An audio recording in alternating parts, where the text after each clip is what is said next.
Rruga Kërqov-Dibër, konkretisht nga fshati Izvor deri tek ura e Dibrës, ka filluar të asfaltohet një pjesë ku nuk shembet dheu. Punimet po I realizon kompania Elinde, pronarisë së cilës Rade Trajanovski na tha se nuk e kishin menduar se gjorat do të rridhnin kështu. Zotohet se projektin e ndërmasi pas përvojës do të realizoj shumë shpejt, por që shembja e dheut ua ka vështirësuar te mase punën.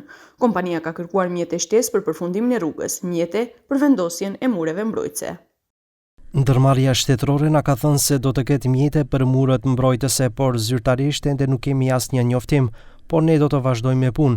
Një pjesë do të asfaltojmë, një pjesë e kemi asfaltuar dhe diku tek 9 kilometra do t'i asfaltojmë tani, ndërsa pjesët ku shembet dheu do t'i lëmë për të ndërtuar fillimisht muret mbrojtëse me mjetet që do t'i ndajë ndërmarrja.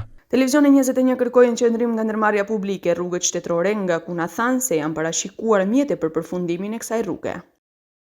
Punimet për ndërtimin e rrugës rajonale R2246, segmenti Izvor lidhja me A2 ura e Dibrës në gjatësi prej 19 kilometrave janë në vijim. Gjithashtu, në planin vjetor të prokurimeve publike për vitin 2025 të ndërmarrjes publike për rrugët shtetërore, janë parashikuar mjete për përfundimin e ndërtimit të këtij segmenti të rrugës rajonale R2246. Me sa mësoi Televizioni 21, I gjithë problemi ka lindur nga projektuesit e projektit, pasi nuk kanë qenë në terren për të parë gjendjen dhe rrezikun nga shembja e dheut. Por siç na than burimet, përmes Google Maps e kanë realizuar një projekt, andaj ka pasur vonesa dhe shembje të dheut, si dhe mos realizimi I rrugës në kohë.